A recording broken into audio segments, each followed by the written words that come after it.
I'm John Terzak, and this lesson is dedicated to me teaching you another escalope potato dish. This is a very old world French preparation, again, very much like the other escalope potato dish that we have in this course.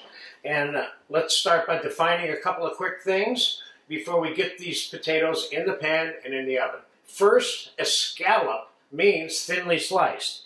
And what I have here is a series of thinly sliced potatoes. Now you can slice them by hand, or you can slice them like I did on a version of this, mandolin. And I'm going to slice the last potato that I have. It comes with a safety, but I've been using this for so long I normally don't use the safety. So this is what I did to this 6 potatoes that I have in here. I let them soak in the water a little bit, and that would be normally the way you would go about this also, which is they need about 10 minutes of water soaking. And those are not going to get 10 minutes, but the rest of them did. So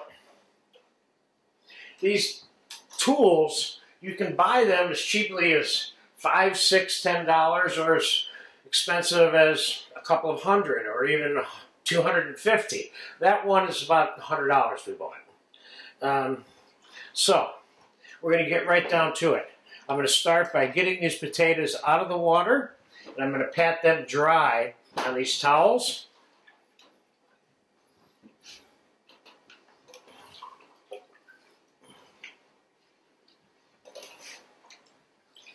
Like I said, I got about 6 to 7 medium-sized Idaho potatoes here that I peeled. This is also called like a custard potato because we're going to make a quick custard and pour it over it, and we're going to bake this at a custard baking temperature, which is 325 degrees in the oven. It takes a fair amount of time to cook this particular casserole of potatoes, if you will, because of the low temperature that the custard requires to be completed. So let's get the potatoes in here. We want to put them in here in kind of like layers, and one of the reasons we're doing that is this particular salt, white pepper, little bits here, is this particular potato we're going to refrigerate before it's cut. So we can cut nice clean squares or triangles or rectangles out of this potato.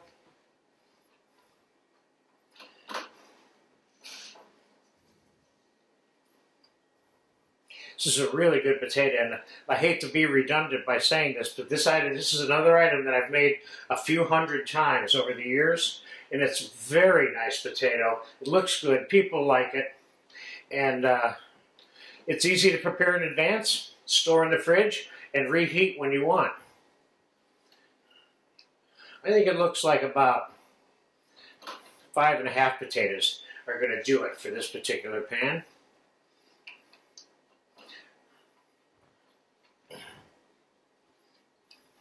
All right, let's go with that. Let's go with about 5½ potatoes. You just need to know to fill your pan like that. But you want something that's about 2 inches deep like that.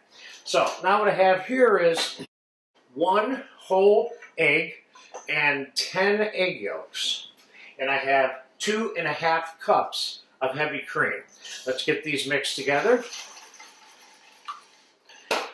And we're going to season these with salt, pepper, and nutmeg.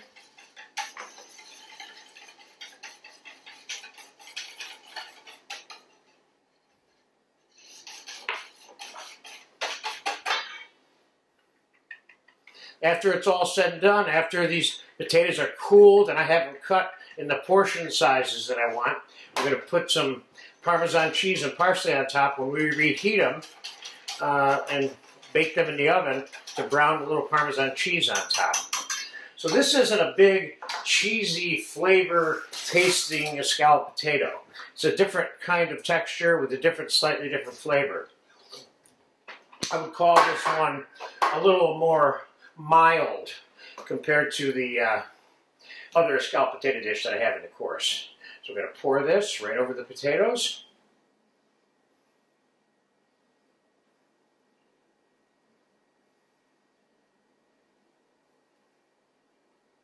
There you go. Now, let's make sure that's all nice and submerged and packed down there. Now I'm going to take a sheet of aluminum foil and seal this up, and we're going to bake it the entire time covered with the foil.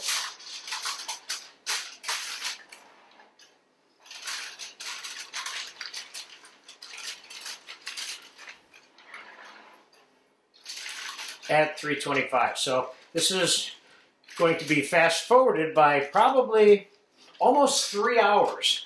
I'm going to know when these potatoes are done because I'm going to take a piece of the potato out of the middle of this, which is the last part to be cooked.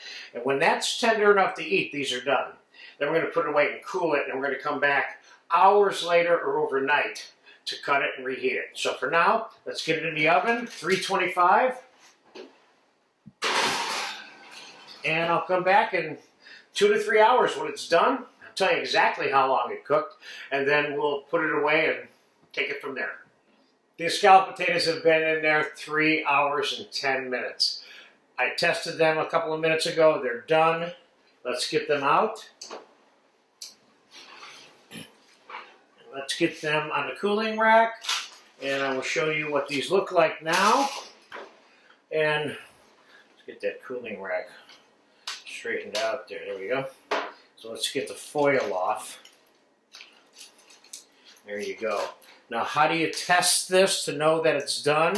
You take a piece of potato out of the middle, because this is the last part of this to cook. If this is tender enough to eat, which it is, the whole thing's done. So I'm going to let this cool overnight. Excuse me.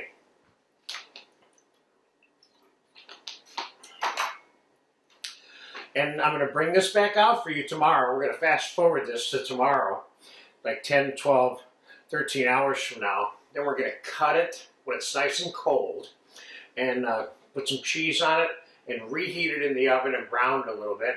We're going to get nice, neat, clean little squares out of this. And you're going to like the profile and the texture of this particular escalope potato preparation. So I'll see you fast forwarded tomorrow when this is cold, and we'll take it from there. Okay, these escalope potatoes are ice cold now. They've been overnight in the refrigerator, and see, they're kind of hard now, although when they get hot they're not going to be anymore. So now I'm going to cut them while they're cold. You're going to put a little bit of Parmesan and parsley on them. We're going to reheat them slowly in the oven and brown the top a little bit, okay? So quickly, in terms of cutting them, you want to loosen the sides.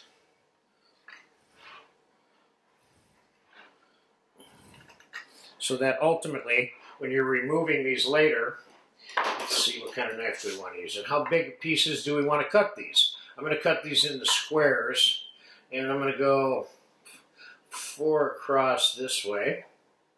You want to make sure you cut all the way through so that when it comes time to take these individual squares out, they slip right out without getting stuck.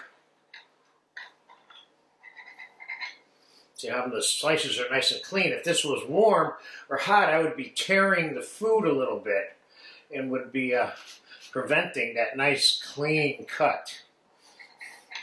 It's a little bit like cutting a quiche almost. So we'll go 4 by 4. So this little pan is going to end up with 16 little portions in it.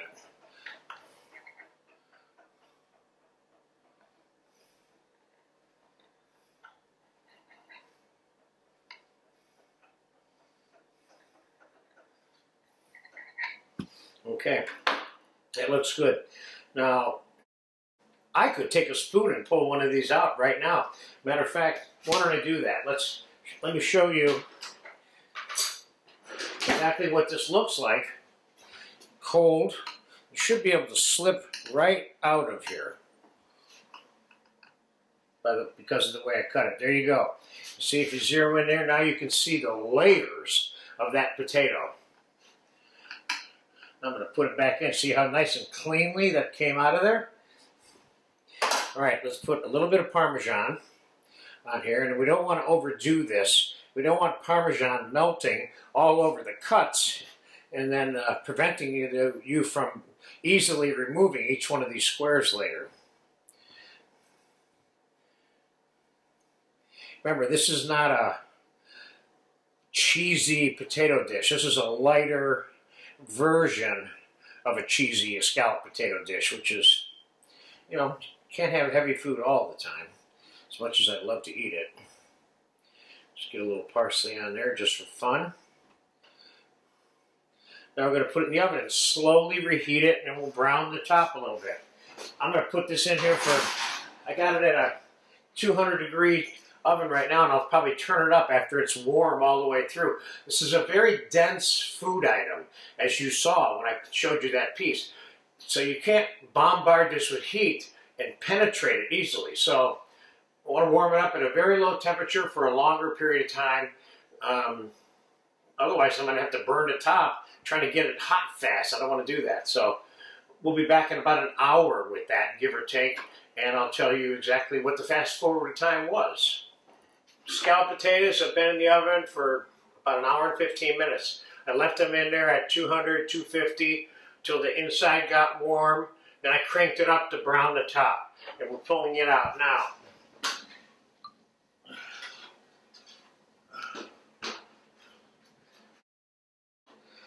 There you have it. Now, is this a gratin potato? Yes, it is. Let's see if we can successfully get one of these pieces out without completely destroying it. First piece, of course, is always harder to get out. There you go.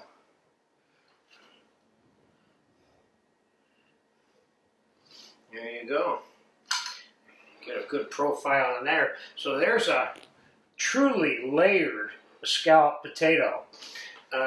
This is a simple custard French potato with a little bit of Parmesan cheese browned on top.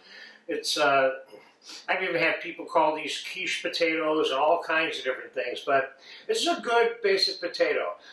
It's not one of those things that jumps out at you like the other scalloped potato lesson that I have in this course, which has Gruyere cheese and garlic and onions and all that, and a lot of cream and stuff in it. This is a little bit more simple, cleaner, lighter. Get a chance to make this or eat it and enjoy it, go for it. You will love it. Thank you.